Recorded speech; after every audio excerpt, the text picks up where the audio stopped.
all waiting for Sadhguru right now.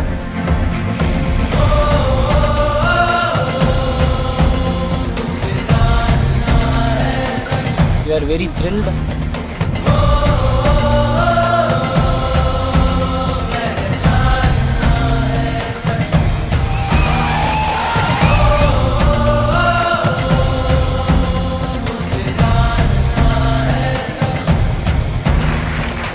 So, before they ask the 700 questions, I would like to just explain myself a bit, why we are doing this Youth and Truth.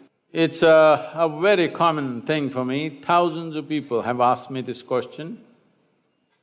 When they go through programs or they spend some time with our variety of exposure with Isha, one question that keeps coming back to me is, "Oh Sadhguru, where were you when I was 25? If I had met you when I was 20, I would have done this, that, but now you came when I'm 60. These kind of questions have come to me in thousands. So I thought I will step out and meet all those people who are below 25 years of age, and that's why I'm here. That's why this Youth and Truth. Because what we call as youth must understand this. In terms of our life is just a certain combination of time and energy. Time is slipping away for all of us at the same pace. Energy-wise, when you're youthful, you're at the peak of your energy. You may not understand what I'm saying, you just have to pay attention to other people, not me, I'm younger than you. Other people who are of a certain age, you will see they don't have the same energy as you have, because it is only in that phase of life which we call as youth where you have the maximum amount of energy. When this energy is there, because life is energy, when this energy is there, if there was clarity and balance, phenomenal things would have happened. The biggest problem with youth is always that there is too much energy, not enough clarity and balance.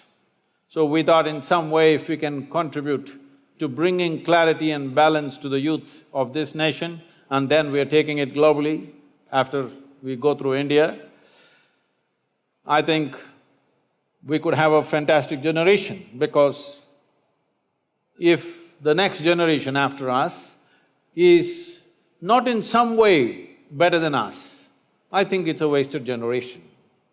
At least one notch better than us you must be, and the next generation that comes must be better than you. Only then human civilization has some sense, otherwise there is no sense. So, it is in this endeavor, but do not think any particular question is too frivolous or irreverent or something. You can ask whatever you want. Sadhguru, before we proceed to the questions, we would like to introduce ourselves. Yes, ma'am. So, I'm Kavya. I'm studying my 4th year architecture in School of Architecture and Planning. Good evening, everyone. I'm Swatika. I'm doing my 3rd year in School of Architecture and Planning. At the end of this, she's going to mimic me. Good evening, everyone. I'm Akash, studying 4th year BE Industrial Engineering, CEG.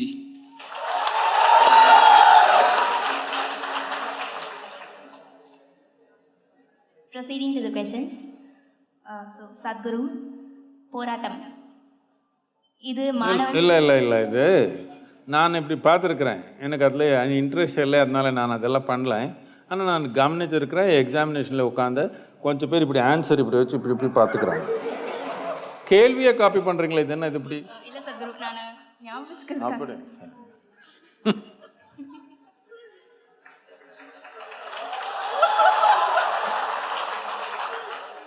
போராட்டம் இது மாணவர்களாகிய எங்களோட ஒரு ஆயுதமாக நாங்கள் கருதுகிறோம். இப்போது ஏதோ ஒரு அதிருப்தி எங்களுக்கு சமூகத்தில் ஏற்படுதுன்னா அதை போராட்டம் மூலமாக தெரிவிக்கிறோம். ஆனால் இது மட்டும்தான் வழியா? போராட்டம் தவிர வேறு எதுவும் வழி, அதிருப்தியை தெரிவிக்கிறதுக்கு வேறு எதுவும் ஒரு நல்ல வழி இருக்கா? தமிழில் பேசணுமா? நான்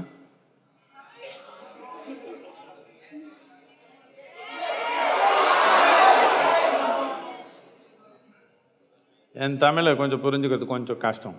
ఎందుకంటే ரொம்ப ஹை ஸ்டாண்டர்டு நான் தமிழில். எழுத்து தெரியாது, அதனால கொஞ்சம் ஸ்டாண்டர்ட் அதிகம் நான். போராட்டம்னா தமிழில் என்னென்ன இருக்கோ அதில் சும்மா உட்கார முடியும் அமைதியாக, உணவு சாப்பிடாம உட்காந்துக்க முடியும், கல் வீச முடியும், பஸ் எரிக்க முடியும், யாருனால வெட்ட முடியும், எல்லாமே போராட்டம் தானே. எது பற்றி சொல்கிறீங்க? இப்போது கவர்மெண்ட்னே எடுத்துக்கலாம். ஏதோ ஒரு விஷயம் அவங்க செய்கிறது நம்மளுக்கு பிடிக்கலை, அவங்க செய்கிறது வந்து நிறைய பாதிப்பை ஏற்படுத்துது அப்படின்னும் போது அந்த விஷயத்தை ஒரு அதிருப்தியாக ஒரு நல்ல முறையில் யாருக்கும் பாதிப்பு ஏற்படுத்தாமல் நடத்துறது, அந்த விதமான ஒரு போராட்டம் தான் சொல்கிறேன். சரி, இது நம்ம ஜனநாயகம்னா இதில் பலவிதமான கருவி இருக்குது. எது நமக்கு சரின்னு தோணலையோ அது வெளியப்படுறதுக்கு பலவிதமான கருவி இருக்குது. அந்த கருவி செயல்படலைன்னா அது லீகல் கோர்ட்டு மூலமாக கூட போகிறதுக்கு வாய்ப்பு இருக்குது. ஆனால் நாம் எப்படி பண்ணுறோன்னா, நாம் யார் எதுக்கு கவனம் கொடுக்க மாட்டோம். அது கோர்ட்டுக்கு போயிடுது, யாரோ சண்டை போட்டுக்கிறாங்க, யாரோ ஒரு வெஸ்டட் இன்ட்ரெஸ்ட் இருப்பாங்க, அவர் தான் கோர்ட்டுக்கு போகிறாங்க. சாமானிய மக்கள் அதெல்லாம் கவனிக்கவே இல்லை, ஏதோ நினச்சிக்கிறாங்க. கோர்ட்டுக்கு போய் நமக்கு எதிர்முறையாக எப்போ வந்துடுச்சோ ஜட்ஜ்மெண்ட்டு, அப்போ போய் ரோட்டில் நாம் போராடுறோம். இது கொஞ்சம் சரியில்லை. என்னத்துக்குன்னா, கோர்ட்டில் ஜட்ஜ்மெண்ட் வந்தப்போ நமக்கு பிடிக்கலன்னு என்ன அர்த்தம்? அப்படின்னு அடிப்படையான சட்டம் ஒடிக்கிறதுக்கு முயற்சி பண்ணுறோம். அது சரியில்லை. நாம் நம்ம சமூகத்தில் நமக்கு எது முக்கியமானது அது எல்லாமே நம்ம கவனத்தில் வச்சுக்கணும். ஏதோ சரியாக நடக்கலைன்னா அதுக்கு பலவிதமான படி இருக்குது ஜனநாயகத்தில். முதல்ல என்ன பிரச்சனை என்னென்னா, நம்ம இளைஞருக்கு நம்ம கல்லூரியில் நமக்கு ஒரு ஜனநாயகத்தில் நம்ம எப்படி ஈடுபடுறதுன்றே சொல்லி கொடுக்கல. ஏதோ 5 வருஷத்துக்கு ஒரு தடவை ஓட்டு போடுறதே பெரிய வேலைன்னு நினச்சிக்கிறாங்க. அதே போட மாட்டாங்க நிறைய பேர், அதே பெரிய வேலைன்னு நினச்சிக்கிறாங்க. அப்படி இல்லை. ஜனநாயகத்தில் பல நிலையில் நமக்கு ஈடுபடுறதுக்கு வாய்ப்பு இருக்குது. ஆனால் நம்ம கொஞ்சம் கவனமாக நம்ம சமூகத்துக்கு எது நல்லது எது கட்டுதுன்னு கொஞ்சம் கவனித்து பார்த்துருந்தா அந்த படி நம்ம எடுக்க முடியும். ஒன்றும் எடுக்காமல் சுப்ரீம் கோர்ட்டில் போய் தோல்வி போன அப்புறம் நாம் போய் ரோட்டில் ப்ரொடெஸ்ட் பண்ணிக்கிறோம். இது சரியான முறை இல்லை.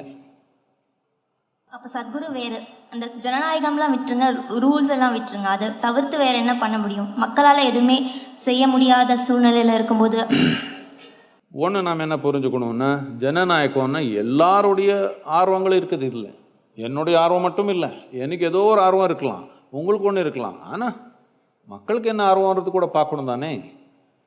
இந்த ஆர்வம் பார்க்கறதுக்காக தான் நாம் எலெக்ஷன் பண்ணுறோம். நமக்கு யார் வேணுமோ அவர் எலெக்ட் பண்ணுறோம்.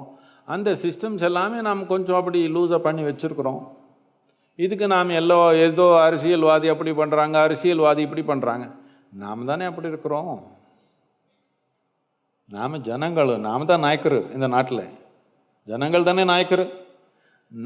நாடு சரியாக நடக்கலைன்னா நாம் தானே.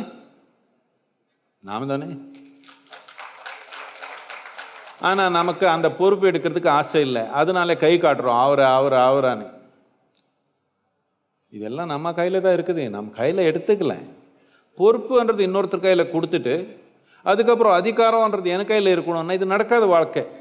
யார் கையில் பொறுப்பு இருக்குதோ அவர் கையில் தான் அதிகாரம். அப்படி தானே வாழ்க்கை, அப்படி தானே நடக்குது. வீட்டில் இருந்தாலும், காலேஜில் இருந்தாலும், நாட்டில் இருந்தாலும் இப்படி தானே நடக்குது. யார் பொறுப்பு எடுக்கிறாங்களோ அவர் கையில் தானே அதிகாரம் இருக்குது. பொறுப்பு எடுக்க மாட்டேன் ஆனால் அதிகாரம் எனக்கு வேணும்னா அப்படி நடக்காத வாழ்க்கை. வாழ்க்கை முறையே அப்படி இல்லை. என் தமிழ் பரவாயில்லையா? ஒன்றும் சொல்ல மாட்டேன்.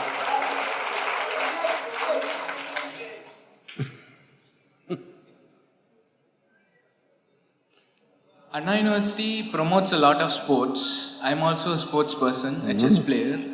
Whenever I play a game against a stranger, a person I don't know, I tend to bring out my full potential and play without worrying about the outcome of the game.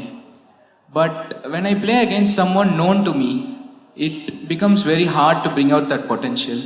What should I do to overcome this? Known to you means a known competitor or a friend? A known person. a friend. You don't have to win against a friend, it's okay.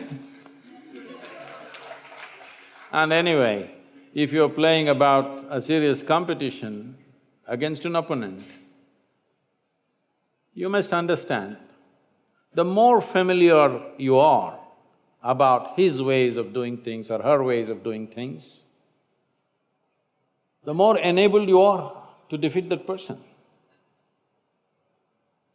So, an opponent should never be a stranger. Today all sports people are spending hundreds of hours watching videos of their opponents. This happened in the year 98, 99. Andre Agassi and Boris Becker played 3 games. Boris Becker beat Andre Agassi because he had such a… he was called Boom Boom because… Boris Becker was called Boom Boom because of the service. His serves were so powerful, there was no game. Every time he will serve and finish the game. Nobody returns the ball. So, Andre Agassi went back and studied hundreds of hours of Boris Becker's serves. Then he figured it out. Then in the next 3 years, he played 11 games with him and beat him on 10 of them. And I'll tell you what happened. After Boris Becker retired, they met in Germany, there's something called the Oktoberfest in Germany, they were there. And at that time, they were together and Andre Agassi thought, okay, anyway he's retired, now I can tell him. Because this bothered Boris Becker big time, nobody can beat him, but this guy's getting at him. So he told him, see, I observed your videos continuously and I figured out that whenever you're serving the ball towards the boundary line, Boris Becker, if you know, when he's serving, his tongue sticks out a little bit. When he throws the ball up and comes down, his tongue sticks out. He said, whenever you're serving towards the boundary line, your tongue goes to the left. When you're serving straight, it comes out straight. I observed this, the moment your tongue sticks out to the boundary line, I was already there every time taking the ball. So, Boris Becker literally fell off his chair, he couldn't believe this. And he said, any number of times I went home after the matches and I told my wife, he seems to be reading my mind. But you've been reading my tongue.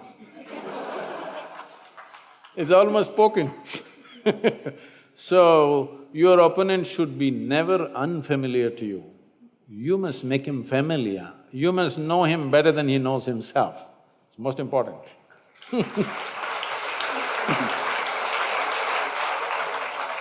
Sadhguru, nowadays there is a small gap between parents and youngsters. Small gap, huh? Then you are a very good girl. You must be a very good girl. That's a small gap. Otherwise, big gap, huh? Hello? Small gap, big gap, huh? Big. So நம்ம எல்லாத்தையும் parents கிட்ட share பண்ணுறதில்ல. அவங்க நம்ம மேலே எவ்வளோ அக்கறையாக அன்பாக இருந்தாலும் குறிப்பிட்ட விஷயந்தான் ஷேர் பண்ணுறோம். அதே நேரத்தில் இவ்வளோ கேரிங்காக இருக்காங்களே இவங்ககிட்ட இது மறைக்கிறோமே அப்படின்னு சொல்லிட்டு ஒரு கில்ட்டி ஃபீலிங் இருக்கும். So what can be done to bridge this gap between parents and youngsters? Oh, well, it's a popular question, huh? See, are you doing something criminally wrong? It's something you must look at. Otherwise, as young people, you're doing something which you think is absolute secret, but parents did this 35, 40 years ago. Hello? They did. They were also thinking they are the first generation doing these things. So, one thing is, this is something I've been constantly telling the parents, see, stop being a parent.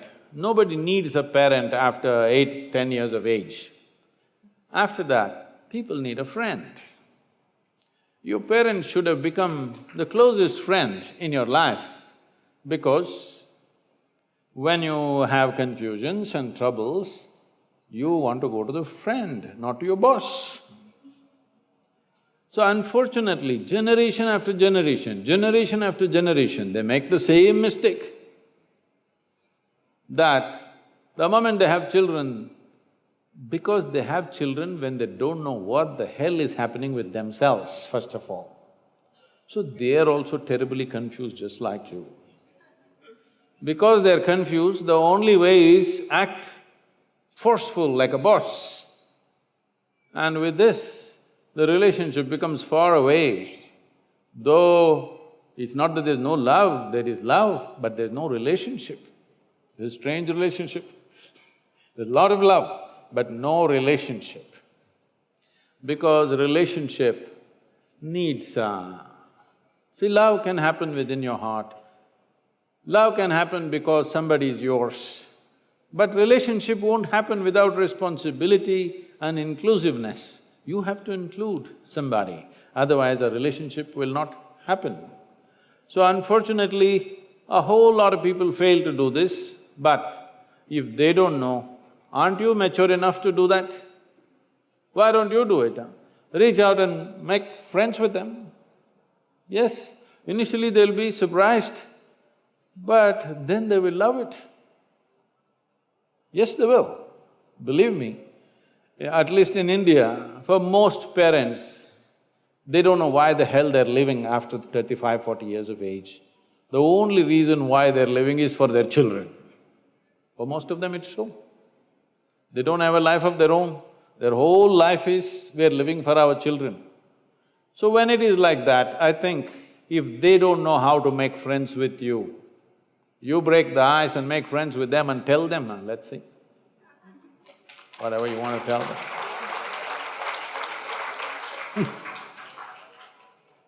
Sadhguru, in my school and college days, I've seen that a lot of highly intelligent people, they tend to keep to themselves. They tend to not do the normal things that people do to be happy. Like, they don't go out, they don't chill, they don't party. They tend to just be concentrated in their work. But are intelligence and happiness tied in any way? See, there are many kinds of pleasures in life. There are physical pleasures, there are biological pleasures, there are intellectual pleasures, there are pleasures of deeper intelligence, there are pleasures of emotion, there are pleasures, enormous pleasures of consciousness. So, someone who is enjoying the pleasure of their intellect or intelligence, for them, what you think is chill in a pub or whatever doesn't make sense to them, because they're enjoying something else. Once you have come here as a human being, your biology is not the front end of your life. Maybe when you're 18, 20 you think so, but you will see it is not so. For every other creature, their biology is the most dominant part of their life. Once you come as a human being, there is an enormous intellect, there are other dimensions of intelligence, emotion, consciousness. So, some people can only enjoy what's physical, some people have intellectual pleasures, some have other dimensions of pleasures. So just because they are not doing what you think is fun, this doesn't mean they are not having fun, it doesn't mean you're playing chess. Somebody else thinks it's nonsense. A whole lot of people think, I'm sure, moving pawns all your life. But you may be having a very intense level of pleasure in just moving a pawn in a brilliant way, yes? So, what kind of pleasure one is involved in may be different, and it should be so. If everybody is into the same thing, that's a dumb society. Sadhguru, we are a generation of attention seekers. Oh, you? I think most of us would agree with this. Expressing our happiness, our sadness, the details of what we did today, the food we ate, the people whom we met, and posting them on WhatsApp, Facebook, Snapchat, Instagram, etc., etc. So, this expression of this expression, particularly our problems and the state of us being sad. Rather than seeking a solution, speaking to a friend, we tend to post it and then tell the whole world out loud that we are sad. So, is this expression of us on social media wrong? And also the attention seeking. Is this expression of us on social media and the attention seeking wrong? It's not about right and wrong, it is just that at this stage in your life, today, you say something, good or bad, doesn't matter. We don't even want to judge it's good or bad, something private. But you must understand this, particularly with digital media, the damn thing stays for your lifetime, okay? If you wipe it off your Facebook, somebody else will be storing it somewhere. And this may come and confront you somewhere when it is not necessary after 20 years in your life. Yes? So today what you are may be embarrassing for you after 10 years' time. So, well, this social media is a phenomenal tool in our life. Never before this was possible that human beings could communicate like this. But what are we communicating? I think little more thought is needed. You take a selfie with your ice cream and do this and do that. I'm not saying it's right or wrong, just a bit flaky. And tomorrow you may be embarrassed of your own flakiness. If you're not, it's okay. I'm not saying you should do it or should not do it, but little more judiciousness would stand by you through the length of your life, because today what you do should not come and confront you much later. You should be able to, you know. Sadhguru, when certain youngsters face problems or difficulties like failures, breakups, loss, etc., a few go for drugs or alcohol instead of solving the problem and finding solutions. So I want to know, what is that one hope a person can cling on to even when he is fully shattered from within? Oh, so many broken hearts here who are clapping their hands.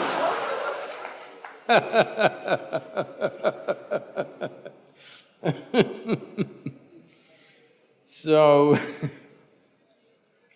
when he is fully shattered, what can he do? The question is, do you want to allow yourself to be fully shattered? That's a question. And many things that don't work out in your early life, you will see later on, it is a great blessing. Yes. There are many ways to look at this. Let me tell you this. This happened in 1941. This is just when the Nazi movement was building up in Germany and in some parts of Europe. So one day in Austria, a bunch of German soldiers came, broke into the homes, the Jewish family, a rich family, they broke the home and took away the adults, everything was robbed. And these two children, a 12-year-old girl and an 8-year-old boy, were taken away. They were taken to a railway station. This is the month of November end, December kind of time, when it's becoming very cold. So they were kept in the railway station for 3 days because the trains did not come. Boys, little boys being boys, they started playing football. So they were playing football and then suddenly the train came. The train is not a passenger train, it's a cargo train, the goods train. So when the train came, the soldiers came and rushed everybody into the wagons which are there. Everybody got in and the little boy and the girl also got in, but the little boy forgot to wear his shoes. He left his shoes outside and they pushed him into the wagon. So without shoes he came. His sister, a 12-year-old girl, saw her kid brother coming without shoes and she got mad with him. She held him by the ear, boxed his ears, scolded him nicely, slapped him. Say, you idiot, already we are in enough trouble, now you come without shoes. Because in Germany in winter, no shoes means you may lose your feet. So she's angry about that. In the next station, the boys and girls were separated. After 4 years, after the war was over, she came out of the concentration camp to find 17 members of her family, including her little brother, all had vanished. No records, no sign of them, they just evaporated. At that time, the only thing that bothered her was the last few things that she said to her little brother. She loves her brother, but the last few things that she said to him were such terrible things, it rang in her mind and troubled her. These are the last things I told my brother, and after that I'm never going to see him, he's gone. So she took a vow, if I speak to anybody in my life, I will speak in such a way, if this is my last word, I will not regret. This one thing transformed her life in such a way. She went on to United States, she died in 2006, she did some phenomenal work, built a hospital somewhere near Chicago, I think. She lived a fruitful life. I'm saying, even if you're put through the most horrible situations, either you can come out using that experience as a better human being, or you can use the experience to become a horrible mess. So whenever something hurts you, there are two options. You can either become wounded or you can become wise. This is the choice. The more things hurt you early on in your life, the wiser you should have become, isn't it? But unfortunately, most people become wounded. This is simply because they just need an excuse to turn their own intelligence against themselves, that's all. Especially if the world around you turns against you, is it not very, very important that your intelligence stands up for you?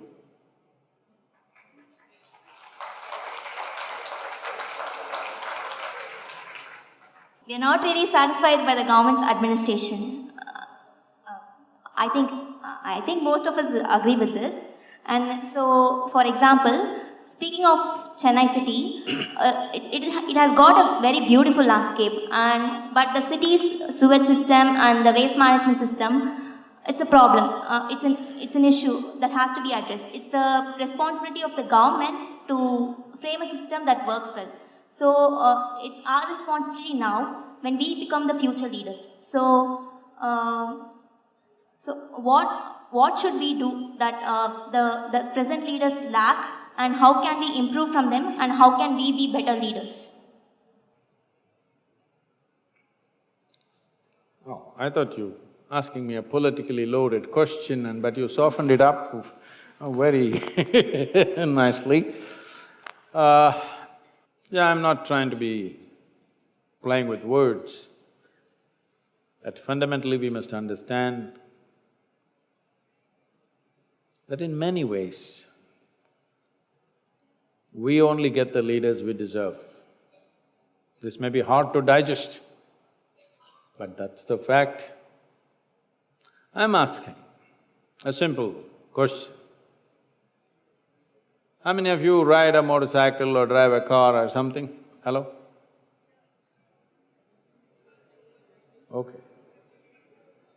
Now, I'll tell you, in Chennai city and in almost every Indian city, if there is no policeman standing there, 90% of the people will not stop at the red light. These are all essentially lawbreakers. If you make them into chief ministers or prime ministers or any kind of ministers, what do you think they will do? I'm just saying, in Coimbatore city, usually I come and land late in the night at the airport and I'm driving back at 9:30, 10, whatever. Still there is traffic. Not at 2 a.m., I'm saying. At 9 o'clock, 9:30, police have gone. At red lamp, I stop and somebody behind me honks badly. I don't understand why. Then that guy comes to the window and says like this, "What's your problem? There's no policeman, why are you stopped?" Well, there is a red light. But unfortunately, we are still in the hangover of pre-independence era, that we still think this is somebody else's country. We don't understand this is our country. Hello? Is this our country? If this is our country, how do we want our country? We must decide, isn't it? Do we want a law-abiding nation or do we want a lawless nation? We must decide we want a law-abiding nation. Why law? See, it feels like a revolution when you run through the red light. Thrill. Feels like a revolution where there is no entry and you boom, you went through and you passed through. Everybody screamed at you but you went off, boom, feels like a revolution. But if everybody in the town does the revolution, we will pick you up at the morgue. Yes? Yes or no? Only you are breaking the law, it looks like a revolution. If all of us break it tomorrow morning, you know what will happen? So, this maturity is yet to sink into the nation. We still not owning this country as ours. We're always pointing fingers at somebody. Yes, those who are in the administration are supposed to do their jobs, I'm not saying no, but who put them in that place? We put them in the place and we never asked a question. We never asked a question. So people who get elected know generally, they're a bunch of idiots, they just put vote. After that, you don't have to bother about them. We are not showing that we are responsible citizens, that we want our country in a particular way and we will follow these things. That is not there yet, we need to build that. The younger generation needs to bring that forth, that we have a certain regard and love for our nation and we want to live in a wonderful country. Everybody wants to escape to another country. Why? Because you messed up this nation and you want to go somewhere else and mess it up too? No, there is a certain pride in building our nation the way we want it, isn't it? Rather than running away to a country which has already been done well by somebody else, are we not ashamed? I'm not saying you should not go abroad, but I'm saying you should not be running away from this country. If you have something to learn, if you have something to contribute, you have something to do, you go to another country, that's not the problem. But you should not be running away from India, isn't it? You should not be running away from India because that means you're a shameless person. You mess up everything here and you go there. No, let's make this into a great nation, why not? We are supposed to be the youngest nation on the planet. Nearly 52 or 53% of the population is below 30 years of age, with so much energy, with such young people, which no nation has. Can't we transform this nation in the next 5 to 10 years?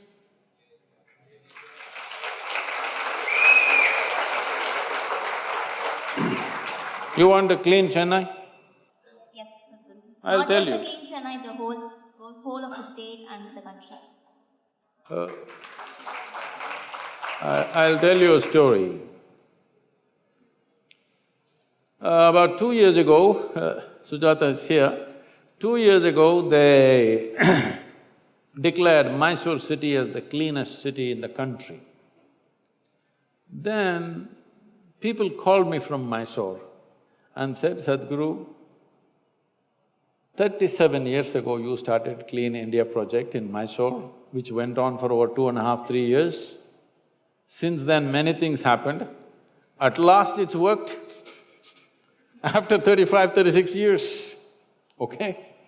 So when we want something, this is how it is. When we want something big, this is how it is. It's not going to happen day after tomorrow. If we are committed, why will it not happen? It will happen. It can be done. You tell me your Anna University, how many people are there? How many students? About 10,000 10,000? including all the campuses. Okay. You give me 5,000 people. You know what? 5,000 people just for 25 Sundays in a year. I will make Chennai clean for you.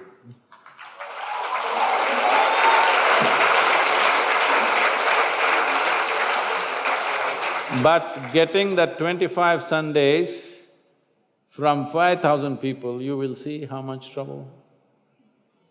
Really? You and me start off with a broom, they will go to the cinema Sunday afternoon. This is the problem with the country, we need to change this. This is what my whole work is, to produce those committed people. When they stand up for something, they will stand up for life and make things happen. We need to build such people in this country. Sadhguru, adding to this, so the whole thing, I think I'm perceiving it as it's our responsibility. So the word responsibility, I think it's not yet instilled in our minds. So how to make everyone sure, how to make everyone learn that we are responsible for our nation, we are responsible for our actions and whatever we are doing. See, this is very fundamental. If we do not understand this one thing,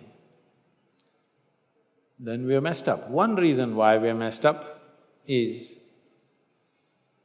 because one thing is there are political activists who are always telling you, somebody else, the chief minister, the prime minister, some other bureaucrat, these people are responsible. And there are nice, pious, religious people, they all think God is responsible. Both these people are unfixable. Essentially, the movement that we call as inner engineering is essentially about moving the world from religion to responsibility. From looking up to looking inward, that if human beings do not explore the full depth and dimension of their potential, then human societies will not rise. This is a culture, this is a nation which has produced phenomenal human beings in the past, incredible human beings, geniuses, not one or two, in hundreds. But today, we are struggling for various reasons.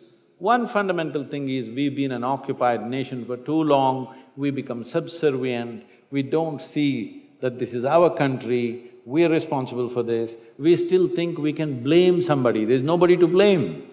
It's our nation. There are no English people. If the English people were here, we could have said it's because of these people. They are gone. If we make a mess out of it, it's ours. If you make a fortune out of it, it's ours. Sadhguru, people who are different in society, who take the road not taken, they are berated by society and hated. They are not accepted by the normal people. These people end up achieving in their lives, but they have to face a lot of problems along the way. Do we need a change at a societal level or an individual's level? See, if you're different, if you think you're different, I look very different from all of you. If you think you're different, first thing you need to understand is you learn to respect other people. They are different from you. But you think they're all bunch of idiots and only you are brilliant. Now they will trouble you, for sure, and they should. Hello? The moment you're a little different, you think you are the only brilliant guy here and everybody else is an idiot. So you think they will let it pass? They will make sure you pay the price, and you should. So I'm saying, especially if you think you're different, it's very important you learn to respect everybody else for what they are and learn some humility. Already you're a freak, When you're a freak, you must be a little, you know. See, that's why I'm always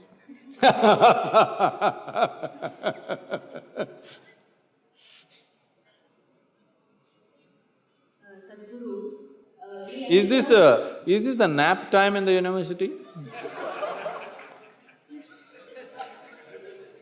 No, usually in kindergarten, this time, this hour is usually paal kudichittu. I'm asking you guys. Sadhguru, we youngsters nowadays have less control over our emotions. So how to react in situations where our beloved or close ones betray us?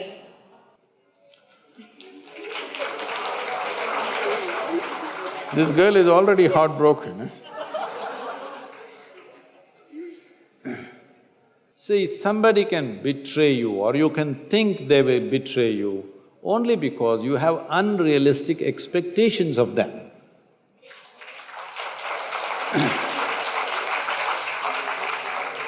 Well, if they do what they want to do, why do you think they have betrayed you? They're doing what they want to do, you must respect it. If you say, they're beloved to me, I love them. If you love a person, should you let them do what they want to do or should they do what you want them to do? No, for most people, love means you must do what I want. No, love means they can do what they want and we will love them, isn't it? No, you have this thing that if I love you, you must listen to me. No, if I love you, I want you to do what brings joy to you, isn't it? You change the concept of your beloved. But Sadhguru, I have a doubt regarding this. What if our loved ones are going in a way that's not good for them and we want to correct them and that's why we are telling them? Then you should have been the mother.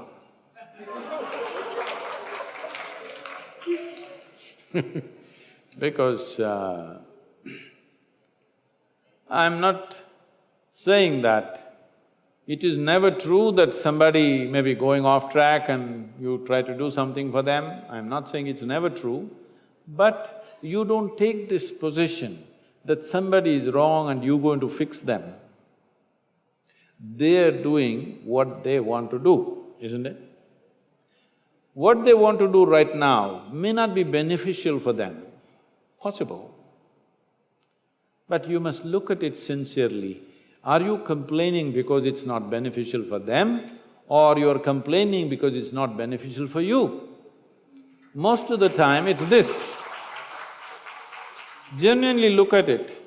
It's not beneficial for you but it's good for them, please let them do it. But they are damaging themselves, yes, then you have a right to intervene and try to do your best.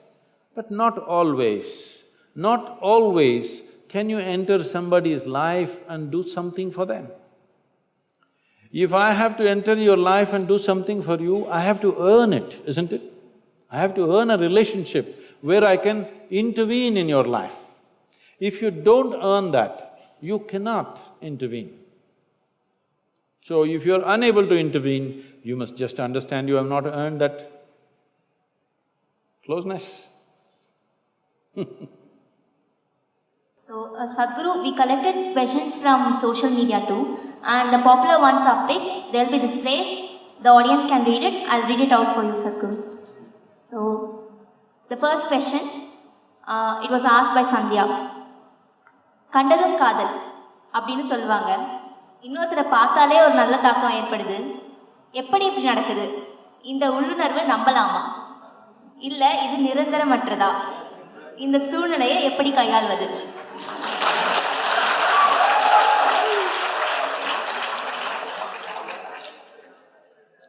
It means you're in a hurry.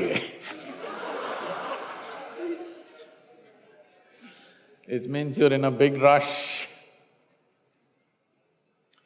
Well, you must understand this.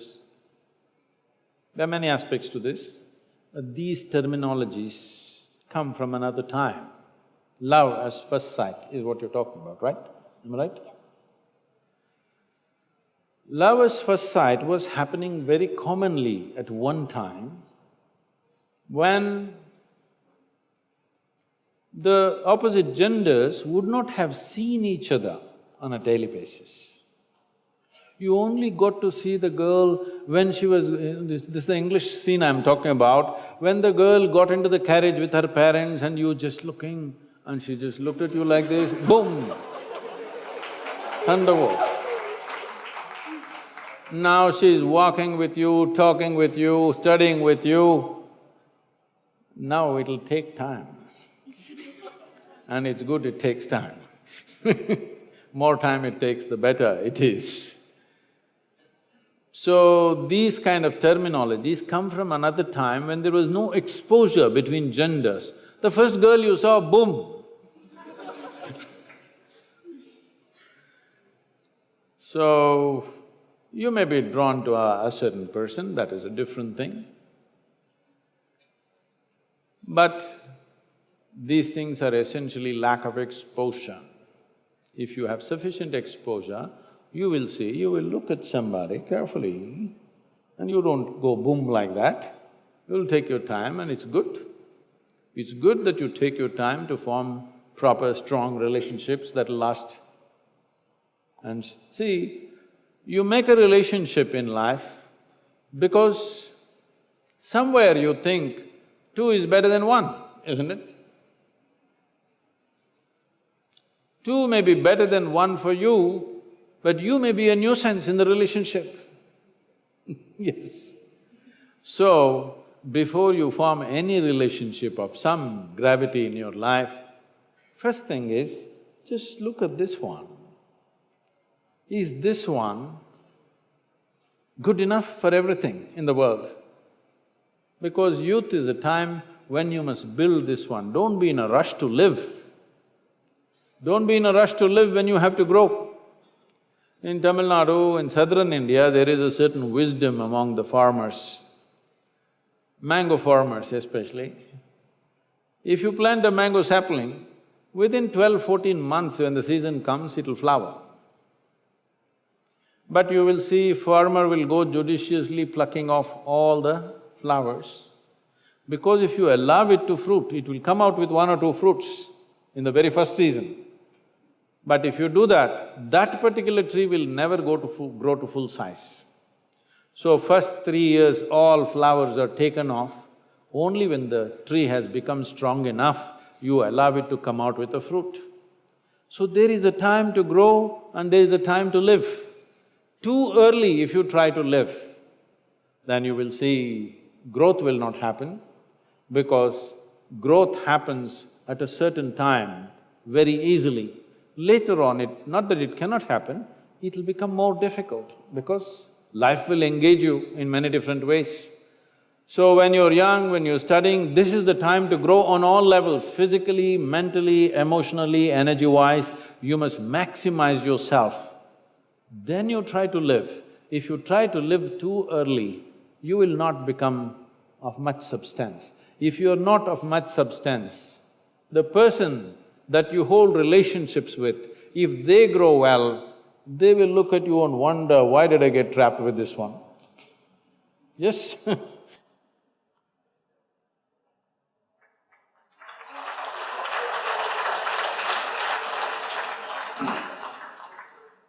Sadhguru, this question is from Arshad. She says, Hi Sadhguru, I'm 25. My mother was Hindu and my father a Muslim. For years I have tried and practiced both. I couldn't connect with either. Now I feel like I don't belong because I don't believe either. Is religion important? I didn't know questions were so popular. See, with all due respect to all the religious people, see, religion essentially means belief in something. Whenever somebody says, I'm a religious person, they refer to themselves as believers. Yes? Believers. Believe means what? Means You do not know something, but you are not willing to admit, I do not know, so you believe it. I'm saying, if you do not know something, why don't you just say, I do not know? Hello? Is it okay? I do not know something, I say I do not know, because the I do not know is a tremendous possibility.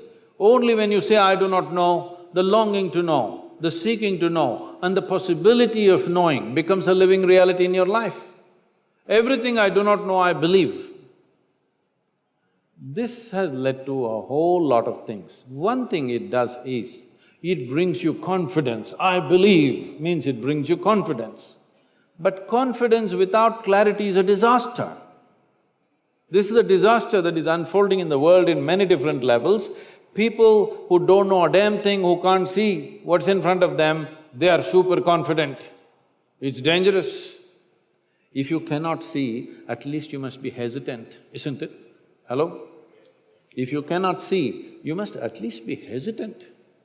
But you cannot see, but you're confident. This is what belief gives you, confidence without clarity. How do you arrive at your belief? There are many ways. Can I tell you a joke, is it okay? It's a serious question. Are you okay? You're looking so serious, I'm scared of you. This happened in New York City. An 8-year-old boy came home from school in the afternoon. At home, he had a very progressive mother. Obviously, she was single.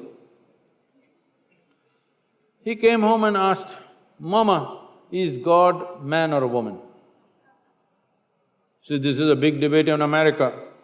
Is God a man or a woman is a very big debate in America. You know, in the last election they tried to settle it and you know what happened.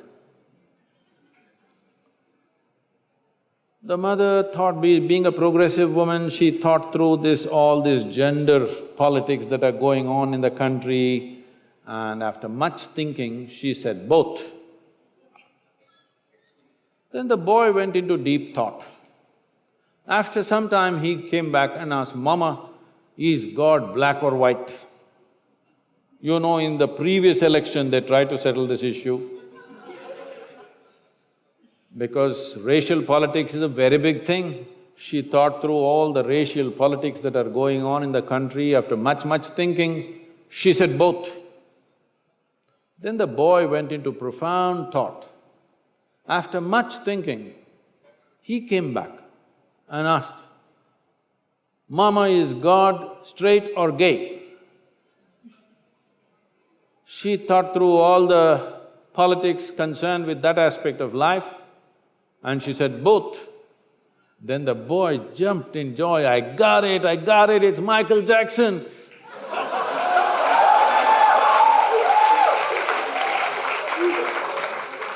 I don't know how you arrived at yours. You must understand, this is a godless culture.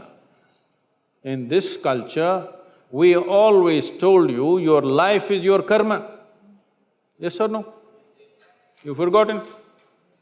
In this culture, we always told you, your life is your karma. This means, your life is your making. There's nobody managing you from there. Your life is entirely your karma. You are tall, you are short, you are capable, you are incapable, you can do something, you cannot do something. We say, your karma. We've been telling you forever, your life is entirely your making. But this we have turned it into something else, and now we are also start looking up, Uparwala. You're all engineering students, you tell me, is this planet round or flat? Really? It's round? Some of you saying no, this girl. Is it a round planet, I'm asking you? Yes. Is it spinning? So, you're not even on the North Pole, you're at this Chennai. Here, if you look up and the planet is spinning, you're inevitably looking up in the wrong direction. Hello? You don't even know which is up. In this cosmos, do you know which is up and which is down? Hello? Is it somewhere marked this side up? Can you ever figure out which side is up in this cosmos? No. Then you're looking up at what? When you do not even know what is up, how do you know who is up?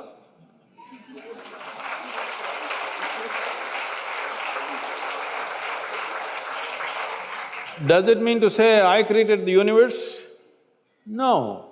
Obviously, before you and me came, everything was here, isn't it?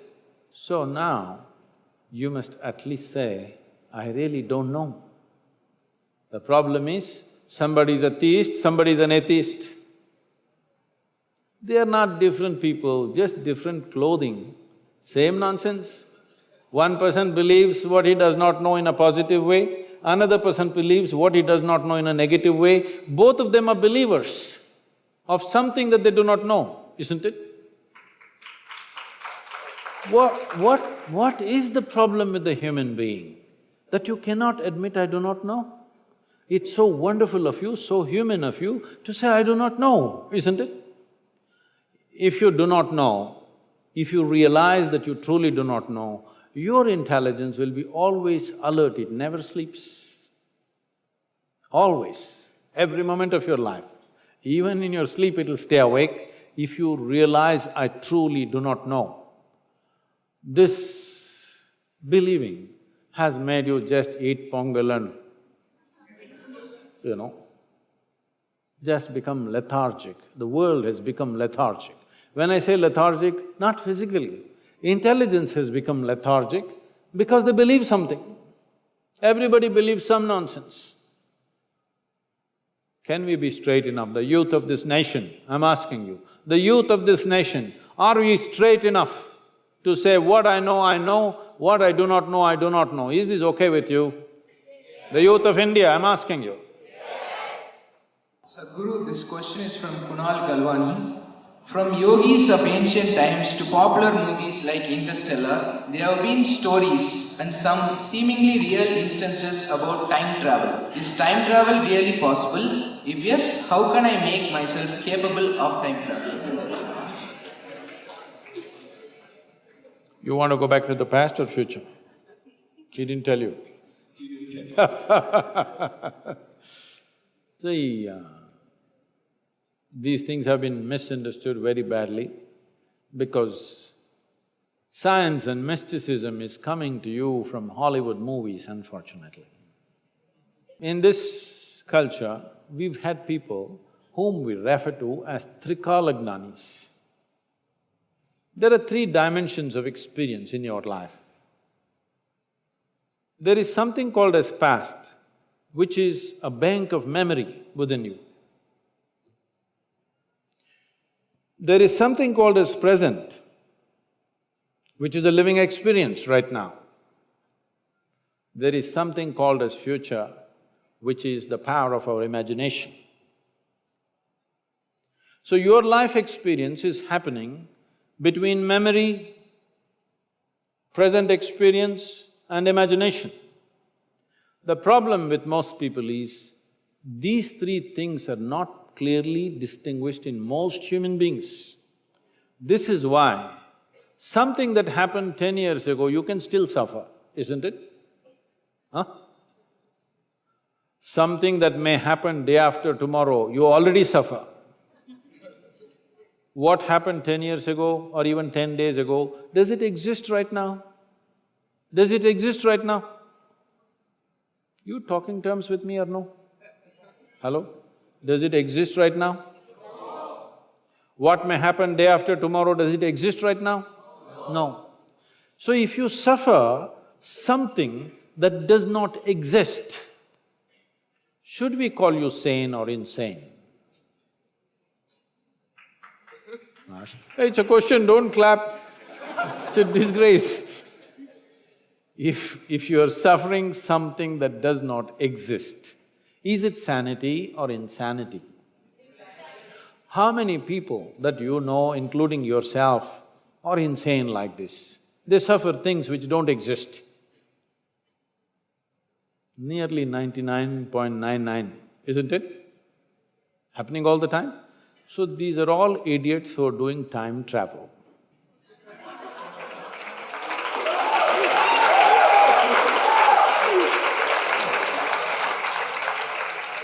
Time in the yogic sciences, modern physics always grapples with these two dimensions, time and space, or space and time, that's how they refer to it.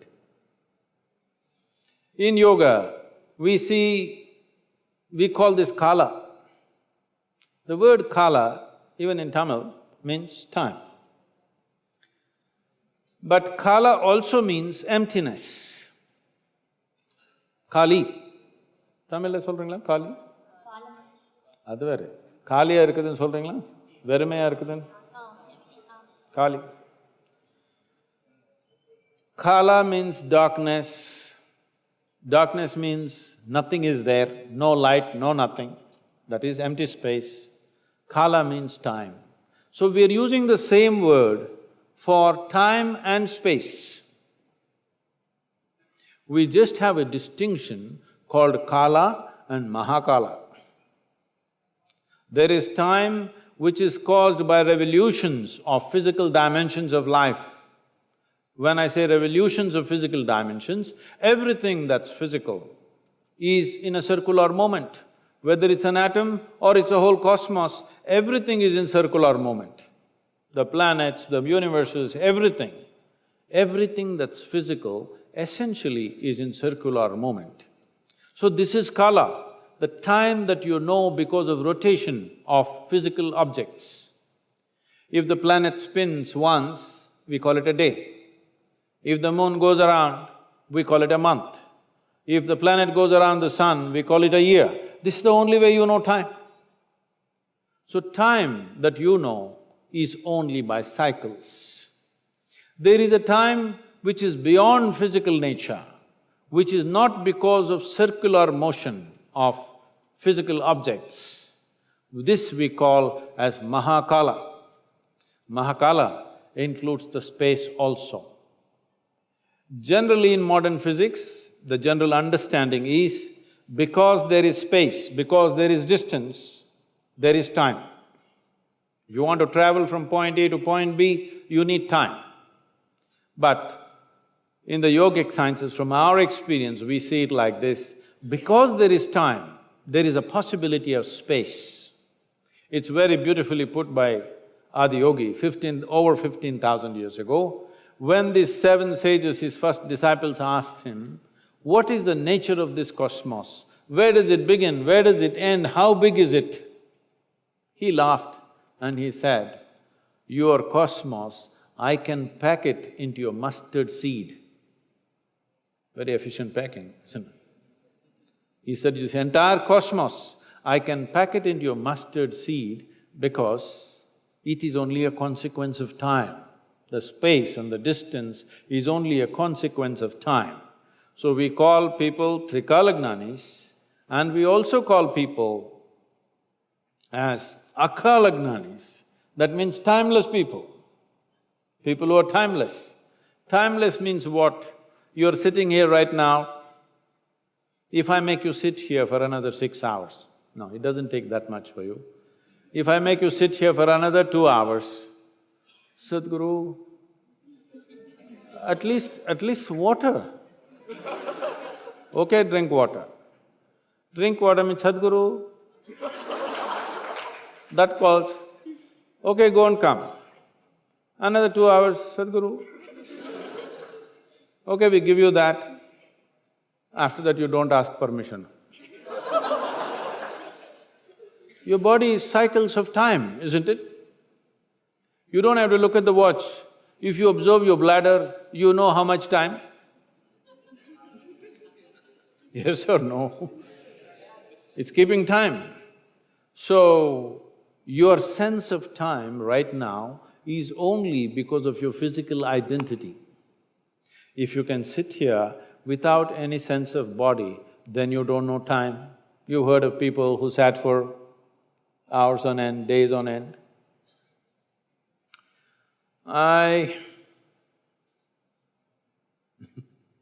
This happened to me at a certain point when I was little older than you, I was 25.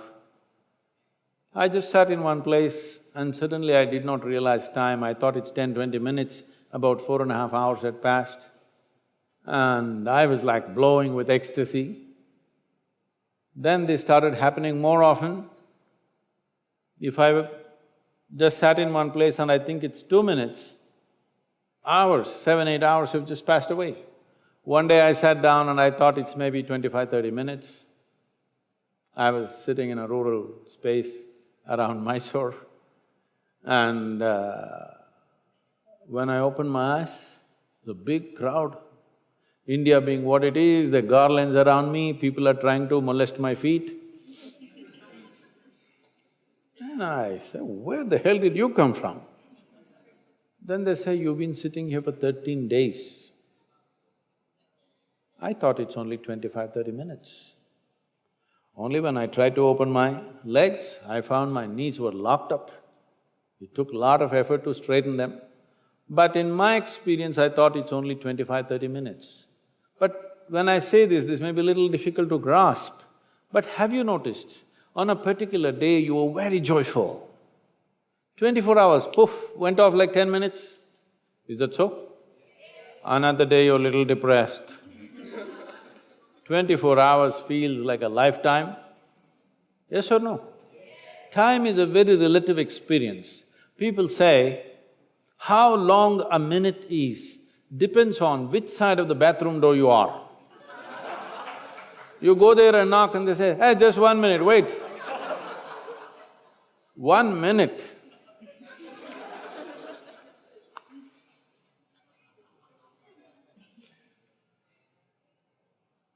Now, opening the platform to audience. Audience, you can ask your questions to Sadhguru.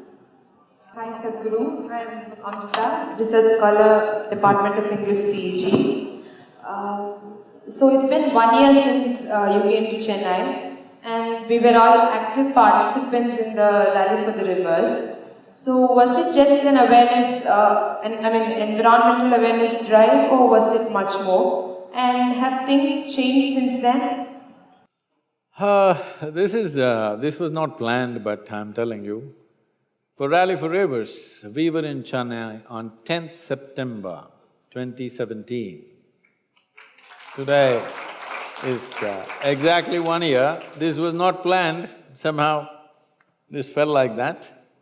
In 1 year, much more than we expected has happened. One thing is, we have formed a very eminent board where a former chairperson of ISRO, the Space Research Organization, is part of the Rally for Rivers now in the active board. There's a Supreme Court judge who's part of it. The CEO of the World Wildlife Fund is in the board. And the expert on Farmers Producer Organization, who is known as the father of FPOs, is with us. And the foremost water expert in the country, he is with us. So we have a fantastic board right now. On the ground, what has happened is, we presented this to the Prime Minister at the end of September 2017. I presented this document, which is about 760 pages of recommendations of different things that needs to be done with our rivers. I presented this to him around 6:15, 6:20 in the evening. At 11 o'clock next day morning, our office gets a call from the Prime Minister's office that they want a soft copy because Prime Minister has already formed a special group to address these issues. I thought, this is quick for a government. Then I requested that this should not go to the Environment Ministry. This must go to the economic planning body called Niti Aayog right now. Why I said this was, in the Environment Ministry there are any number of files like this will become one more file. The uniqueness of Rally for Rivers is, that it's an economic policy with an ecological impact. Otherwise, normally how ecology is understood is, ecological protest means 25 people will stand on the street corner and protest against something, against a dam, against a road, against something or something. The most important thing is that we wanted to marry economy and ecology, that the way we do our economy need not be against our ecology. This is the fundamental of Rally for Rivers. And then the United Nations took it up. We became partners with United Nations Ecological Project. You must… I wish we had played that… do we have that video, that 2-minute video of Eric Solheim, if it's possible?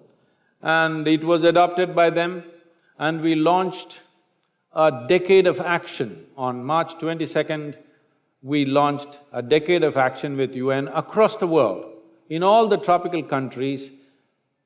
This is decade of not talking or planning, decade of action with a huge budget behind it. So this work is going on in various countries because the recommendations we gave are relevant for all tropical nations.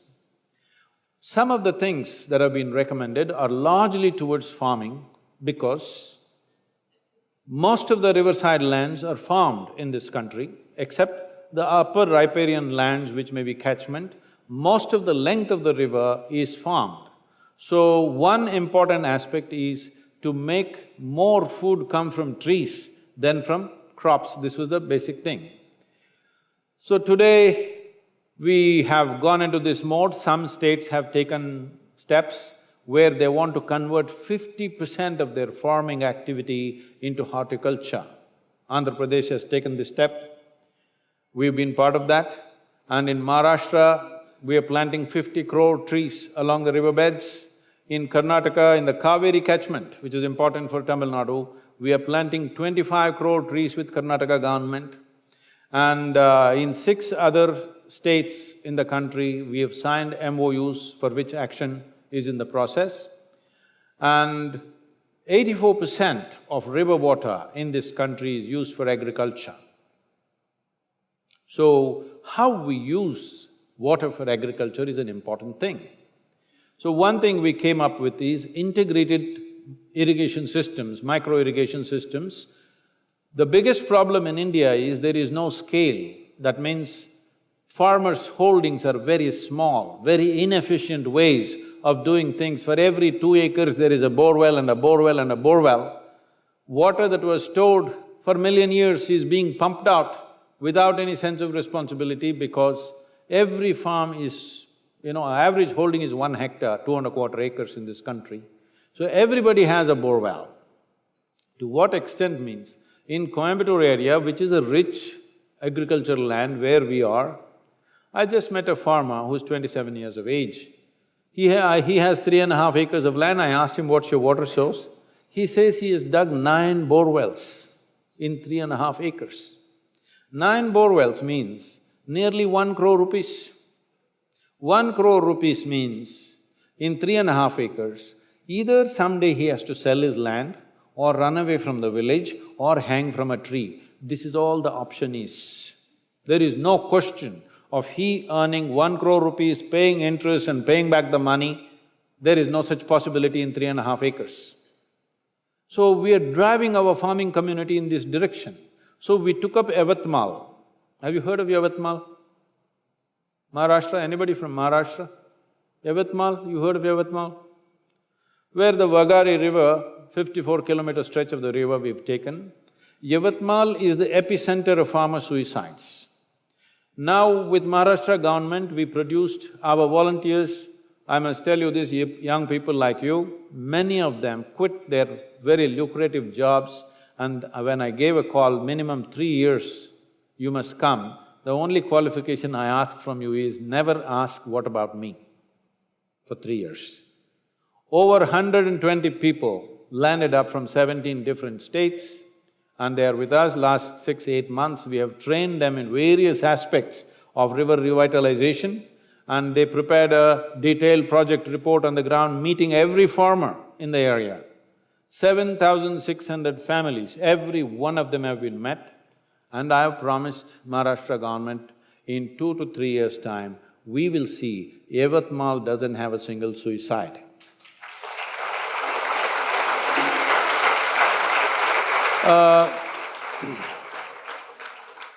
This is not by talking to them, not by giving them spiritual teaching, simply by enhancing their economic possibility.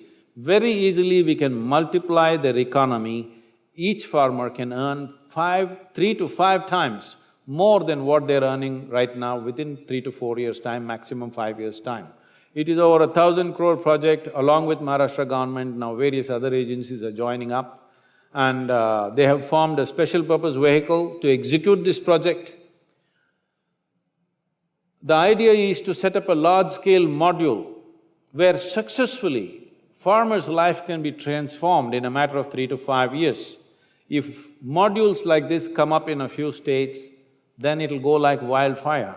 Right now, we are looking at creating one module in the south, one module in the north, so that people can see there is economic success. Any amount of preaching and teaching is not going to work if we make an economically successful module which will also preserve our ecological wealth that we have in this country. That is the only way forward, and we have done this in small scale in Tamil Nadu and various other places, but now we are going for a major model there in Maharashtra. We could be doing another model in Karnataka. Karnataka is one state which has experimented with micro-irrigation in a big way. And we got 5,000 crores allotted for micro-irrigation this year, and central government has promised every year they will allocate 5,000 crores. But the problem is this, the scale is small. If farmers put micro-irrigation in their little farm, it'll work for 2 years and then it'll all go bad, it won't work. So we are looking how to take this investment off the farmer's hand, industry will invest, and farmers will only pay rent for the irrigation. One major revolution is possible in this, that is, right now farmers are going to the land every day. One thing is to assert, this is my land. He owns it, his father owned it, his grandfather owned it, but still every day he has to go there and prove that this is my land, otherwise somebody will start plowing into his land. So one thing is to digitally survey everything and put it in format. We want to bring 10 to 50,000 farmers together and make an integrated irrigation system. If you do this, the farmer need not go to the land every day. Another reason why he goes to the farm is just to turn on the pump. 60 to 65 days, if a farmer goes to his land, effectively he can grow 2 crops in a year. This means 300 days in a year, 500 million people, their hands will become free. If their hands become free, the amount of ancillary industry, art, music and variety of other things that you can do in this country will be phenomenal. This is what we are driving towards with Rally for Rivers, and also it's taken off very well with the United Nations and they're taking this up.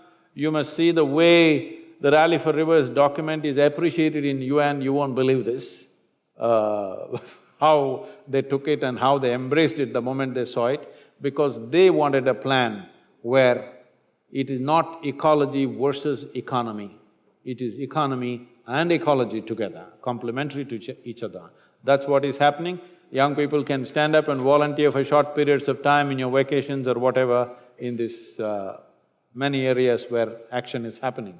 Next year, if things go right with the Karnataka government, the political instability, if that thing goes well, probably in the next monsoon, we will be going for a major plantation in Karnataka, the Kaveri catchment area. It'll be very nice if Tamil people, young people from Tamil Nadu come there and volunteer and work in Karnataka, because the river belongs to the people who live along the river. It doesn't matter what language we speak.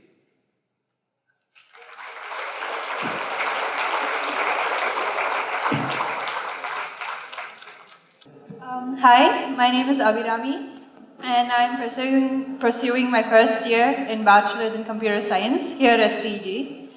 So my question is, all of us here, have been through more than 15 years of education, but I haven't found an application or use for many of the things I've learned.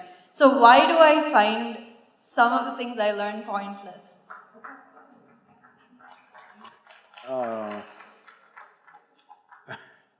No, that should not be happening in an engineering college. I can understand that in a high school. Most of them are pointless. But in a technical school, that shouldn't be happening. But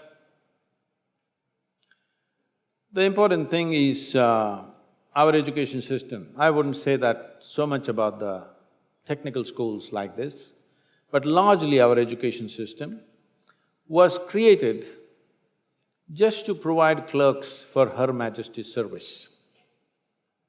There was no imagination behind it. Obedience was the most important aspect of our education system.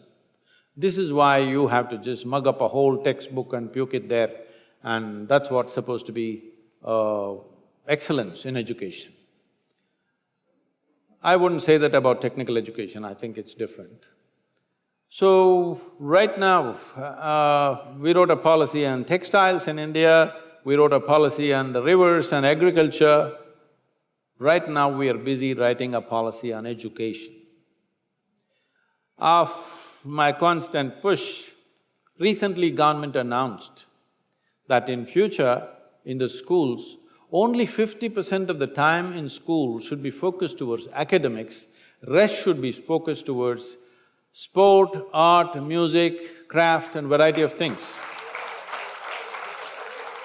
If you do not know this, this was announced just about a month ago. But announcement is fine, but the schools are not equipped to shift. Our schools are made like this. There is a whole lot of… I always said, as much as math and science, there must be that much of music, art, variety of other things. Our schools are managed like this, but that's a small number. Right now, we have convinced the government and government has announced, central government has announced this. But to implement it on the ground, it's still far away because it needs infrastructure, it needs human infrastructure, it needs physical infrastructure, training and various things which are yet to happen in this country, it'll take time. But at least that intention has come, and we are seeing how schools, academic part of the school for a whole lot of children should not be more than 3 to 4 hours a day max. 3.5 hours is all I'm thinking about. Rest of the time, they must learn other things. Right now, we have created a nation where if a farmer's son goes to the farm with his father, father can be arrested for child labor. Yes, really. If you take your child to the farm and both of you are working on the land, people can come and arrest you because you're doing child labor. There is something very dangerous growing in the country. We've looked at this, we've kind of asked so many people. Today, if you ask the farmers in the land, are there people who your parents are from the farming community? Are there children? Only 1 or 2. If you ask any farmer in the country, how many of you want your children to go into farming? It's just 2 to 4%. So in another 25 years, when this generation passes, who is going to grow food in this country? I want to know. You may have technical knowledge, you may do an MBA, you may have various things. Do one thing, go on the land and take out one crop, let me see. It's too complex. We think farming is for the illiterate. It is not so. It is a very complex, meticulous operation. Just because he doesn't have formal education, it doesn't mean that he has no brains, it doesn't mean he doesn't know something, he knows something very vital because of which all of us are eating right now. Yes? Our stomachs are full. But this nation has the danger, of not being able to grow its own food in the next 25 years. So, we are looking at how only a certain number of children need to go into academic education. Others need to learn other skills and variety of other things to do in the country. for their own well-being. Not everybody's brains are made for academics, they simply suffer their academic life, a whole lot of them. Some of them have great joy in academics, a whole lot of them suffer their academic thing and the examinations and studying. How people are suffering, I'm seeing, these people should not be doing academics, they should be learning some other skills where their aptitude is. There is nobody to identify what is your aptitude, what is it that you could do well with joy. This needs to happen at an early time. Between the ages of 10 and 15, we must have a process in the education system where people can choose. And above all, it should be made… right now the problem, one reason why everybody wants to go to medicine or engineering is because there is a social prestige nonsense. An electrician or a carpenter must have the same prestige that a doctor or an engineer has. Only then education will get leveled out. Above all, a farmer must have a higher place in this society than any of us. He's feeding us. Sadhguru, can you have one last question or… I'm okay. You may run out of questions, but I don't run out of answers, so I'm okay.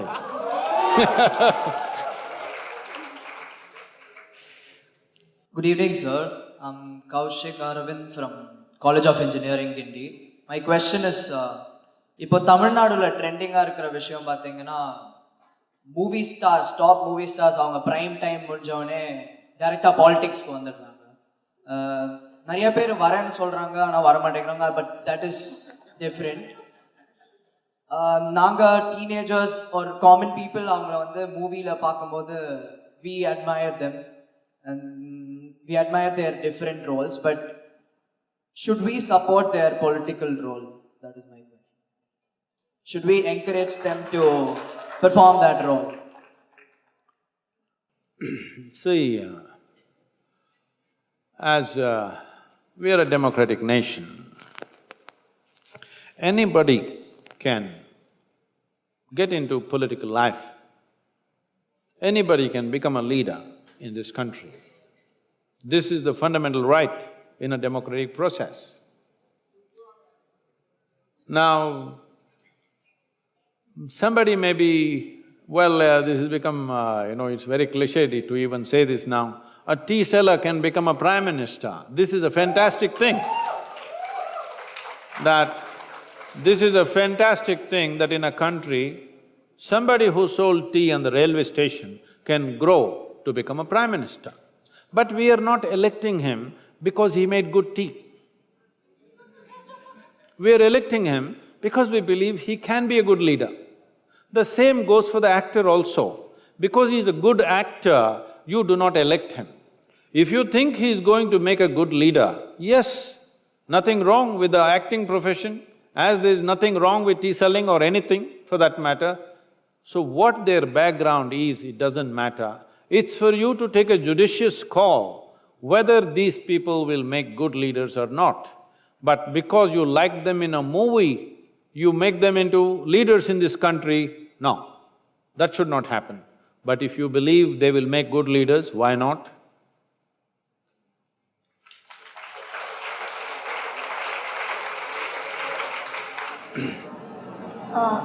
Thank you, Sadhguru, for answering all our questions. We feel privileged to have got answers from you, and there's a lot of clarity that we have now. It is… The spark you ignited in us will be carried on, I'm sure, and people will learn from this. Oh, carrying a spark is no good. If somebody gives you a spark, you must burst into a flame. Only then it's worthwhile, the spark, isn't it? If you carry just the spark, what's the point? Anyway, all of you, I want you to understand one thing. We are at a phenomenal time in terms of technology, in terms of empowerment that human beings have.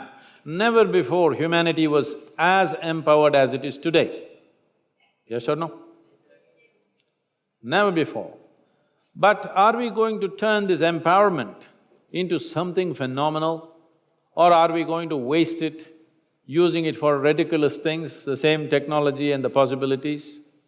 Above all, in this country right now, see, the only nation which managed to push nearly 1 billion people from one level of living to another in 50 years' time is China. But they did it forcefully, with lot of blood and gore and pain, lot of pain. But they pushed 1 billion people from poverty to a better level of living. Never before in history of humanity such a large population was ever moved in such a short span of time. But now in India, we are sitting on the threshold where over 500 million to 600 million people can be moved from extreme states of poverty to a much higher way of living on all levels of life. In the next 10 to 15 years' time, if you just do the right things, without guns, without blood, without torture, just through the democratic process we can do it. Never before, never ever before in the history of humanity, something like this has happened. So it's our privilege we are living at this time, but the question is, will we make it happen or will we just sit on the threshold and twiddle our thumbs? This is where we are right now. It's my wish and my blessing. All of us should use this empowerment that we have into a phenomenal process that of all the generations which have lived till now, we have the possibility that people can look at us as the greatest generation ever till now, at least till now, maybe not in future, we don't know who will come next, but till now, we have the possibility. Will we make it possible? Because always between possibility and reality there's a distance. It takes commitment and courage to walk that distance. I'm asking all of you, do you have the commitment and courage to walk that distance, make this into a great nation and a great contribution to the rest of the world? Thank you very much.